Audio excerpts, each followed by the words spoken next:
Late na mahula natin eh. 759,000. Shit! Nagpapanik ako, shit. Nanginginig ako dito. Maria. Maria.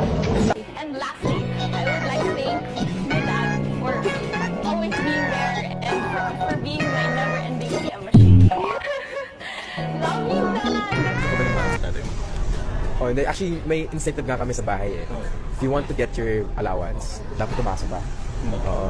So kung hindi ka papasok, wala kang allowance. Pero humihingi ka pa rin. Eh, may bawon naman is 200 eh. Napaka-candid mo. Kinukwento mo. I'm sorry. Okay nga. Nakaka-save ka doon. Ha? Oo, okay na yun. Okay na yun. I mean, my car naman papunta eh. I won't pay for commute. Then my school's food for lunch, that's like 65 pesos to 85 pesos depending on the meal. Kasi may meat siya. Kung may meat, mas expensive. Kung noodles, mas cheap, diba? It's tubig, okay na. Yung pang Starbucks. Starbucks, si Papa nga ayaw, I don't like coffee. Ayaw mo. After class, stick, ayun, fishball, pero hotdog binibili ko. Okay. So what's your luxury in life, okay? Tikat. My God. Ano yung tikat?